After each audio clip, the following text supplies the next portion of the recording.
Hello and welcome, and first and foremost, Athlon sent this optic in for me to review, so I wanted to get that out of the way. Full disclosure, just because a company sends me an optic does not mean I'm going to give it a glowing review. They are aware of that, and I want you to be aware of that as well. This is the brand new Argos BTR Gen 3 6-24 by 50. There are a couple of key differences that we're going to be getting into momentarily, but first, let's see what comes inside the box.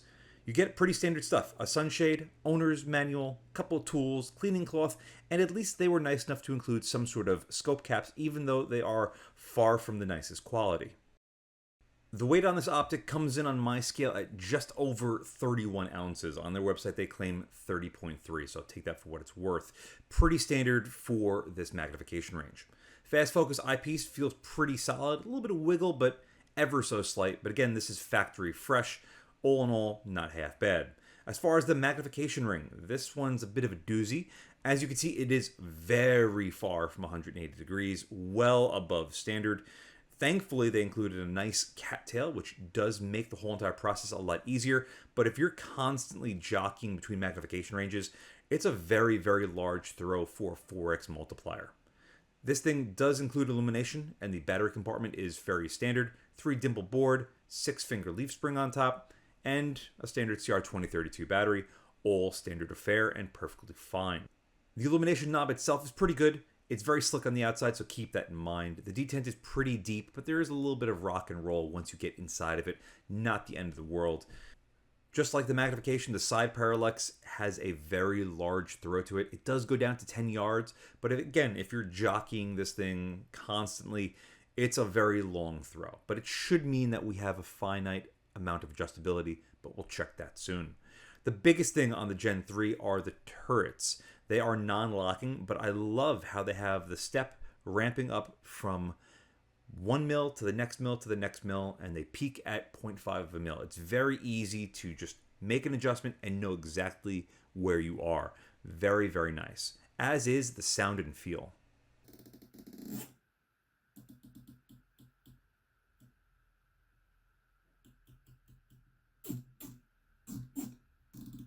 Fantastic sound and feel. And the elevation turret is more of the same. We'll take a closer look at that soon. But first, I want to showcase another thing that is nice about these Gen 3s over the previous Gen 2s, and that is the means of which the caps are secured. I've always poked and prodded that the screw that holds the turrets in is very small threaded. This is significantly larger, both in diameter, length, and the fineness of the threads. And once you look at the actual erector itself, it looks beefy, bold, and beautiful. And the same can be said for the zero stop ring. It is very large and well set up. Very good going Athlon. This is a much improved setup. As far as this scope's overall setup, there are definitely some pros to the Gen 3, but there are still some things I'd like to see modified. Anyway, let's take a look at the APLR11 reticle. It's a real mouthful, but at least it is a Christmas tree style drop mill reticle, and because it's in the first focal plane, that means that we can use it effectively regardless of the magnification. The illumination on this thing is a little bit on the weak side, but at least it is there. As we increase the magnification to its maximum, you could see a shadow creeping into the outside edge. In much brighter environments, it shouldn't be too bad, but unfortunately in darker environments, it's going to be much more noticeable. Shutting off my table lights to take a closer look at the illumination, it's there. It's not great, but at least it's there.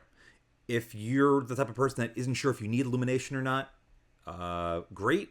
But if you feel like you use your illumination all of the time, we might have to look at some different options. But now let's listen to these turrets.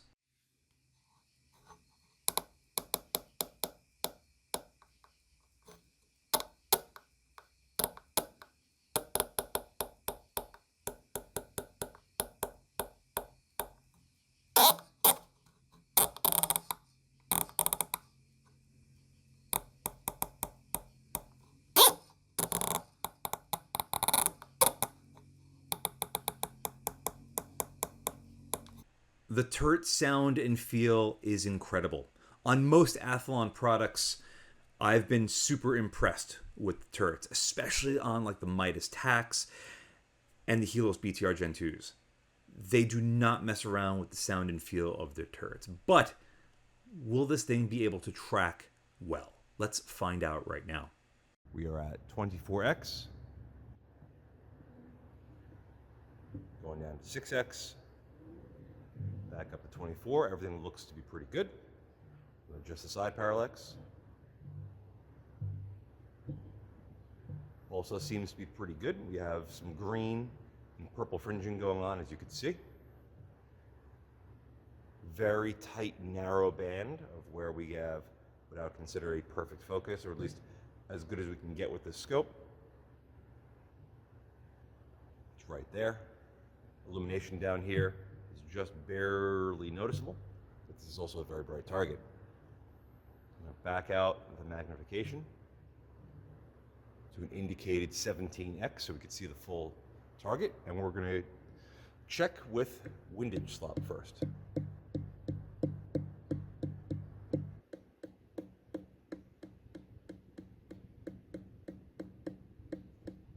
Looks fantastic. Elevation next.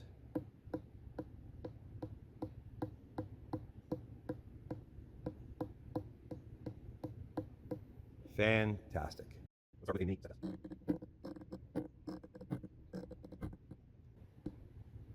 Four over, four up. You can see windage wise, we're very close. Elevation wise, we're about a click and a half off. We're also having some serious image shifting. So let's reset the windage. Back to 0. Resets to 0 perfectly fine. And let's continue up.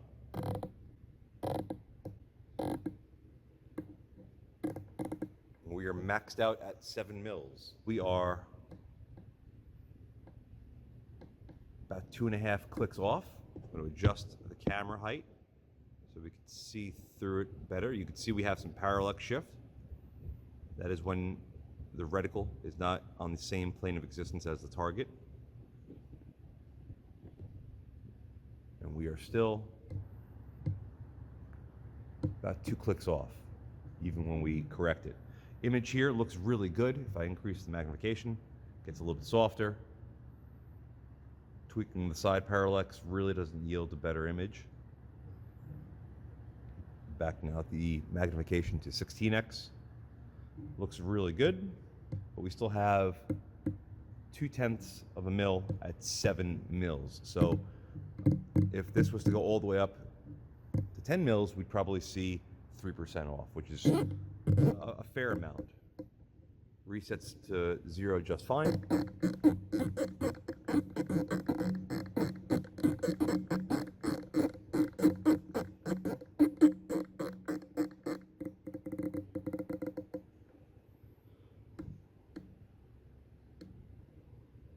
And it resets to 0 perfectly fine after I twist it. Not terrible, not great. Tracking is less than stellar, unfortunately. And so is how much of the scope body that we see. It is a lot. Way more than I was expecting on a very new out-to-market optic.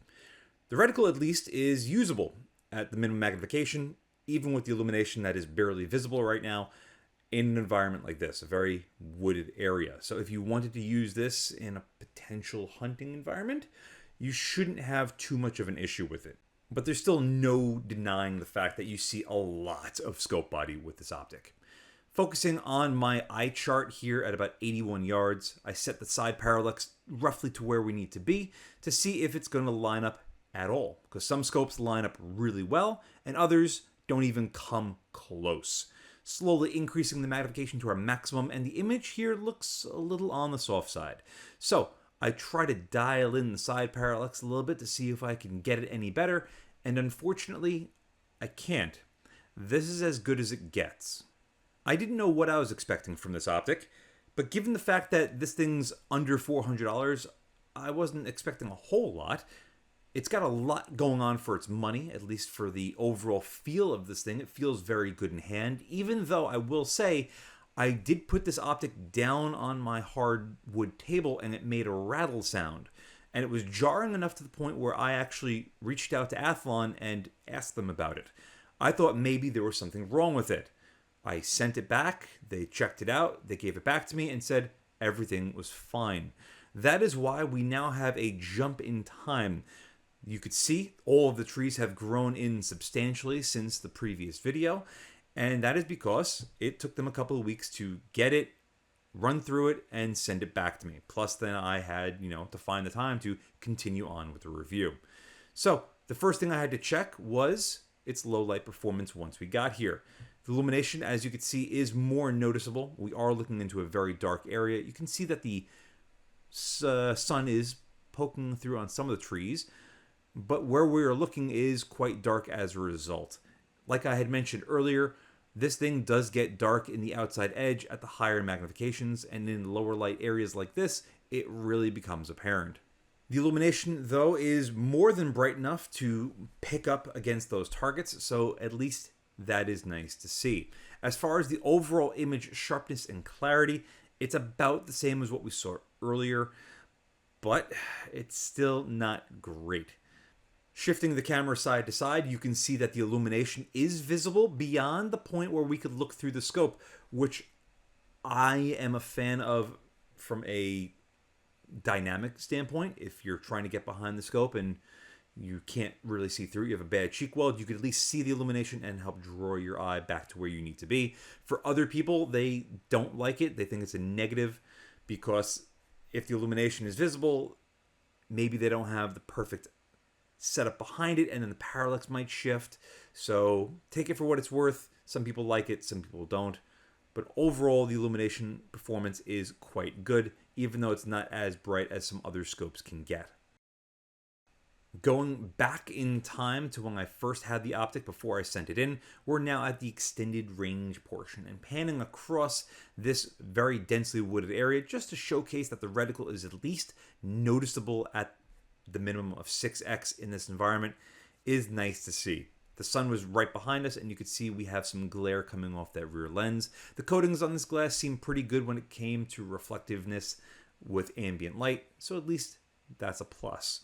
Focusing our attention at the first solar panel at 360 yards, we're going to do this with 0 mils of added elevation. It was an extremely windy day, so the camera is going to be swaying ever so slightly, especially as we start zooming in and focusing on our 1,000-yard solar panel momentarily.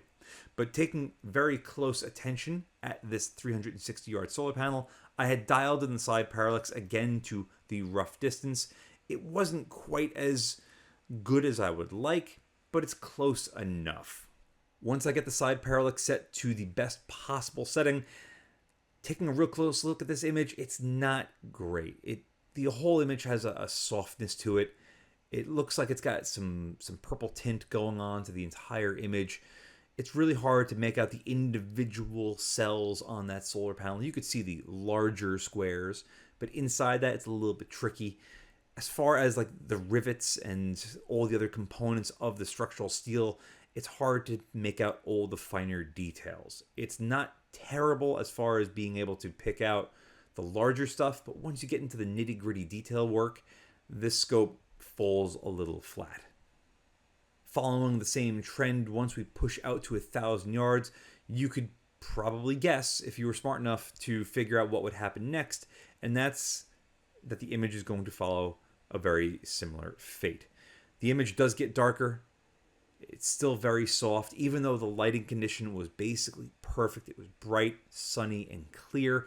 The light was behind us, so we have no harsh shadows on anything that we're looking at downrange. And at 1,000 yards, it's usable. If you're shooting at larger targets, if you're shooting at full-size IPSC targets, you shouldn't have much of an issue. But if you're trying to scan for targets in a field or in any sort of environment that isn't, a square range, let's say, you're going to be in for a bit of a challenging time. Now, what happens if you are shooting out at 1,000 yards and you dial for elevation? Well, you got to keep in mind that you're going to have some sort of eyebox shift. So you are going to have to shift your cheek weld on the rifle to look through the scope. It's not a huge change. It's only about 1/8 of an inch, but it makes a very large difference. And for some people, that's not going to be comfortable. For others, you won't even notice it. Once we are up to the maximum with our elevation gain, which is right around 7 mils, you can see that the image doesn't really lose any sharpness. In fact, I'd even argue that it's slightly better. So, at least if you're dialing for elevation, yeah, you might have to worry about your exit pupil shift, but you're not losing whatever sharpness you have to the image. In fact, I'd say you are gaining some. So that is very nice to see. Let's take a much closer look at image stability and the overall Eyebox. At our 81-yard target with the illumination on full, shifting the camera side to side, you can see we have a bit of movement allowed to us while we could still look through it. It does get dark quickly, but at least it doesn't completely shut off like a light switch. Slowly backing up the magnification and continuing on, we're going to see the trend that it gets better the lower we go. That is average and, fairly predictable at this point, but at least when we go slightly off center, it doesn't completely shut down the image as far as sharpness or clarity goes. And again, brightness is very progressive. The farther we go down, the better it gets, so there's no real reason in me continuing with this. But the Eyebox on this thing is pretty damn good at the minimum. So taking a look at it here at 6x, with that reticle being as prominent and as visible as it is, I get tongue-tied a lot. I'm sorry, I have a big tongue. What can I say?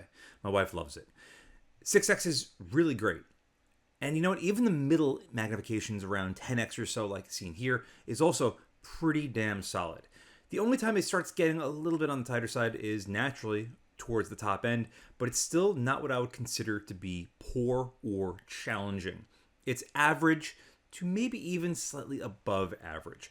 Part of the reason for that is I believe that they designed it to be as forgiving as possible, and one of the side effects of that is just having more scope body. Pretty typical of most 4x multiplied scopes. Think of the Attacker 4-16, for example. Putting this Argos against some of its competition, keep in mind one very real thing. The Argos is $380 on Amazon or $300 on Euro Optic as of me recording this on 10/5/25. So it's a $350 scope, let's call it, with tax, shipping, and all that stuff. That's really inexpensive. And everything that we're going to be looking at, comparing against it, is going to be more expensive with the exception of one.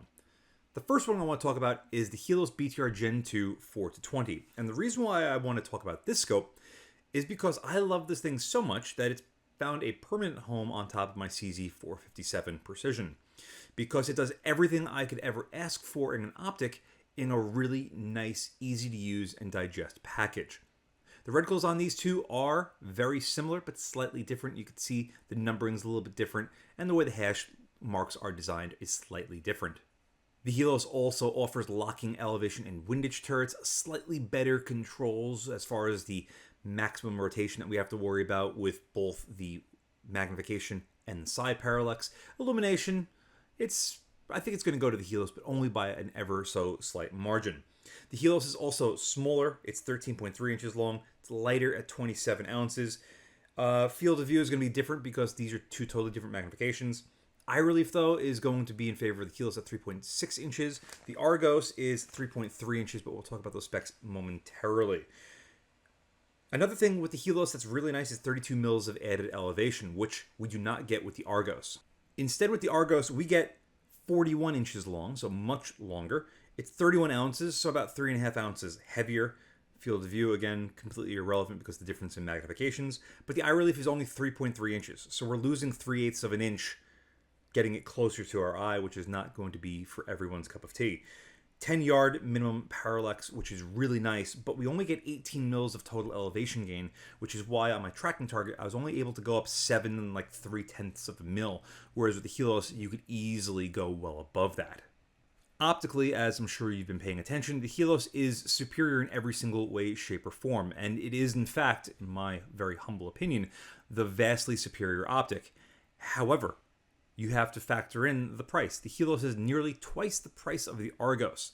But if you are looking for an optic that is very well rounded in the 4-20 magnification range, there aren't that many affordable options that are as good as this thing is. The next big step up would probably be the Track Torque 4-20, which I would argue optically is not much better than the Helos. And controls wise, yeah, it's a Japanese made scope. It's $1,000 plus. I'd say the Helos is still the budget bargain optic in this magnification range. The only real reason why I'm comparing these two optics is because they're both inside Athlon as a whole, and it's nice to see how different tiered optics compare against one another side by side. That's partly the reason why the next comparison is going to be with the Arri BTR Gen II. This is a 4.5 to 27 by 50, around $600. It's got some of the features as the Argos and the Helos. It's a bit of a mixed bag, if I'm brutally honest. I still prefer the Helos BTR Gen 2s, but, that's my personal opinion. But just to show you how another Athlon optic compares to this Argos, this is an older generation Gen 2, and you could see that the view through the Arris is much smaller, and we don't really have an increase with image sharpness and clarity.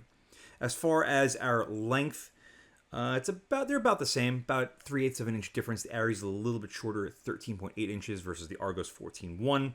Weight-wise, the Arri is about 4 ounces lighter at 27-ish ounces. They're not even that comparable with magnification ranges, but your field of view is going to be favoring that of the Arris because we're going from a 6x to a 4.5 and a 24 to a 27x. But those numbers are for the Arris, it's 22.7 to 3.8 versus 16.7 to 4.5. As far as our eye relief, this is the big difference. The Argos is 3.3 inches, like I mentioned earlier, but the Arris is 3.9 inches, which is substantially larger. That is definitely part of the reason why we see such a smaller view through the Arris as opposed to the Argos. The eye relief really does play a huge role. I would say that the Arris is a better optic optically, as you can very clearly tell for yourself. But overall, controls-wise, it's really not that far. To be brutally honest, and this is something that I'm regretful to say, I can't find my videos on it, but the Athlon Midas TAC 6 to 24 would be a much better option. That optic right now is $450, so well within $100 depending on where you buy it from this Argos. The length is actually a little bit longer. It's 14.5 inches long. It's lighter at 26 ounces. It's got better field of view, both the minimum and the maximum, 17.8 to 4.6 versus 16.7 to 4.5. And the eye relief is a much more modest 3.7 inches. But that optic also does not include illumination like the Argos does. But optically, I will have to say that the Midas TAC is better. But if you are really focused on sharpness, clarity, color representation, and all that jazz, the Argos is unfortunately the worst performing of all of the Athlons that I've tested in the last few years. But there's going to be a caveat with that. The Argos is still really, really inexpensive, and it does bring a lot to the table as far as nice features and overall setup. And if you're keeping it within 200 or so yards, it might not make that much of a difference. Here at 300 yards, yes, there's a very clear sharpness, colors, and clarity-wise between the Argos and the Arris, but the Argos might be good enough. If you're shooting at larger targets and you're not worried about super tight groups or spotting your shots as easily, the Argos would probably be more than sufficient for a lot of shooters out there. But if you're looking for the best possible optical performance, there's a lot of other fish in the sea. One such example is the new Discovery Optics PRS Gen 2. This is a 34mm tube versus 30, so it's going to be completely slightly different class of optic, but it's a 5 to 25, so really close to the magnification range of the Argos. Price-wise, the Discovery Optics is the same price at $350. Length, it's longer by about 2 inches. It's a huge optic, and it's 44 ounces. Field of view is absolutely going to go with the Discovery Optic, 24.5 to 4.8, and guess what? The eye relief is about the same at 3.4 inches. But the Discovery Optic, optically, is a vastly superior optic. The controls on the DO are also really, really nice. I would still give the turrets to the Argos, but with the DO, you're not really losing that much. Optically, the DO is fantastic, and the reticle setup is very similar to what Zeiss runs on like their Z3s and Z5s. It's a really big improvement over the original Gen 1s, which if you haven't seen the review on either Discovery Optics, definitely go check those out. They are available on Amazon, again, $350. They're both made in China, but optically, it goes to the DO every single time. Probably the biggest difference between these two is going to be having to get your optic warrantied or any sort of service done. Athlon is a very large company. They are very good when it comes to their service for any sort of repairs. Discovery Optic, you have to go through Amazon or through them independently. I've never dealt with that. I've never experienced that. I cannot say anything for sure with DO, but Athlon is exceptionally good for what they are. That information might be enough to sway you one way versus the other. If you're looking for maximum optical performance for the price, the Discovery Optic PRS Gen 2 is definitely the one to look at right now, considering that it's the exact same price as the Argos, unless you buy the Argos currently from Euro Optic. If it's still for sale at that price at $300, then you could be saving a bit of money on that. But the Discovery Optic is just a more substantial optic in more ways than one. And last up on the list is the Vortex Venom. This is a 5 to 25 by 56 in the first focal plane, but it doesn't offer illumination, and it's also much more money than the Athlon. $500. I remember it being much less expensive than that, but they're around $500. You can find them on sale. You can find them secondhand. I want to say I got mine for like mid 300s, which I felt was a really reasonable price. It was on one of my precision rimfires for a very long time. The only reason why I upgraded was because I really needed illumination, and something like the Athlon Helos BTR Gen 2 4 to 20 just fit the bill flawlessly. And as an overall experience, that Helos is just wonderful, just like its little brother, the 2 to 12. Like the Argos, the Venom is a no-frills, simple enough, precision-focused optic. Its overall length is about an inch longer at 15.3 inches. Its weight is 4 ounces heavier at 35 ounces. Its field of view, 21.2 to 4.7, again because it is a 5 to 25. And on the Argos, 16.7 to 4.5. So definitely favors the Venom. Its eye relief is also a little bit more relaxed at 3.6 inches versus the Argos is 3.3. Between these two, I have to say optically, it goes to the Venom. Every optic that we've looked at so far goes to the competitor against the Argos. Controls-wise, the turrets on the Venom are good enough, but the Argos has it beat when it comes to its overall turret feel and just pleasure of using them.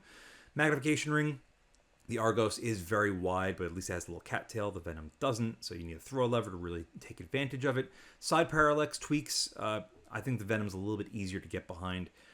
And then the reticle options, it's completely personal. I can go either which way. It doesn't really matter. The price, though, is going to be the big difference. The Argos is one of the cheapest optics in this magnification range that I've reviewed ever. And, that's saying something. Unfortunately, you sometimes get what you're paying for. And that's the perfect segue into my final thoughts.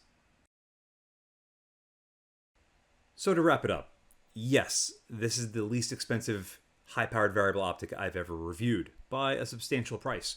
If we look at what it's currently available for right now, $300 is really, really cheap. The only thing that comes close is the Discovery Optic at $350.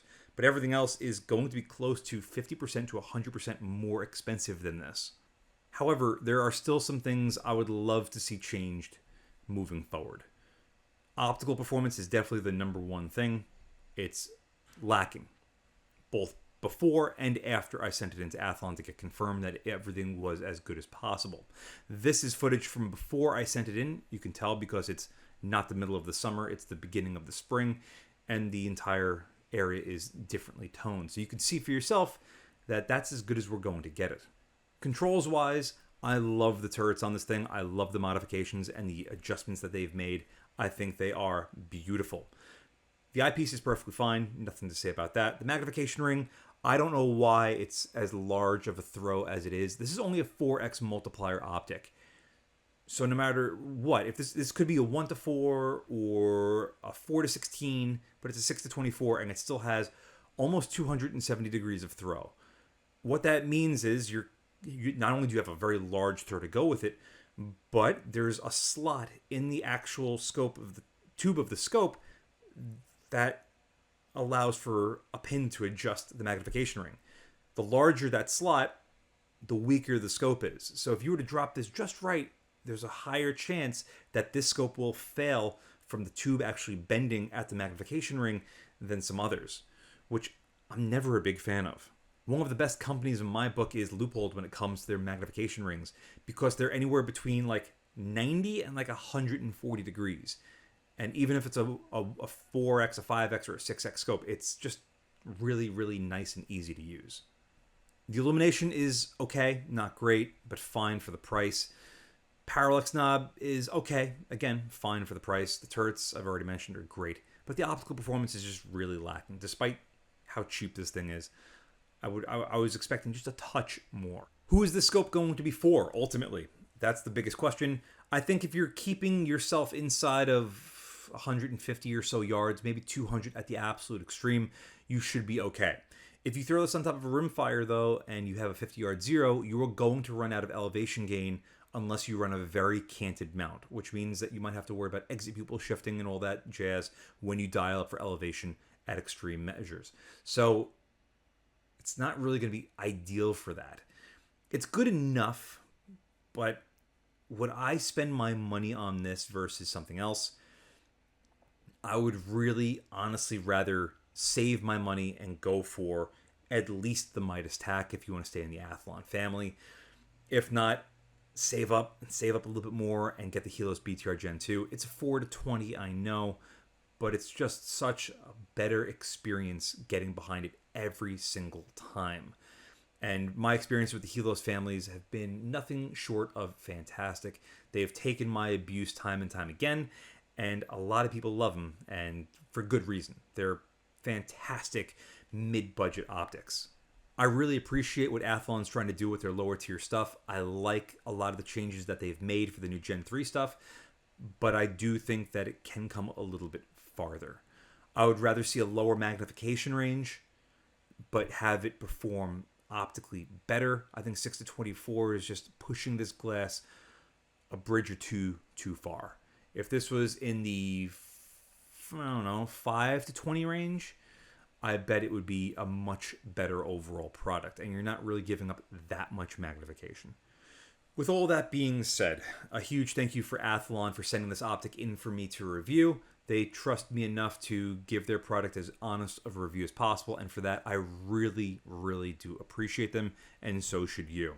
If this optic isn't for you, which I wouldn't blame you if it wasn't, they have a great catalog of other optics that'll fit almost every budget and every sort of role. I really do think that their sweet spot is like the Midas TAC to the Helos BTR Gen 2s. Those are all excellent. This is definitely a step in the right direction as far as its overall controls. I hadn't ever got my hands on the Argos Gen 2 or even the Gen 1, but I would imagine that I wouldn't like those as much as this. Again, more or less because of the controls, even though I'd still like to see a couple of minor tweaks. Overall, though, for $300, I think you could do a lot worse for yourself. With all that being said, a huge thank you for staying tuned for as long as you have, and I really appreciate you watching. As always, I'll see you again next time.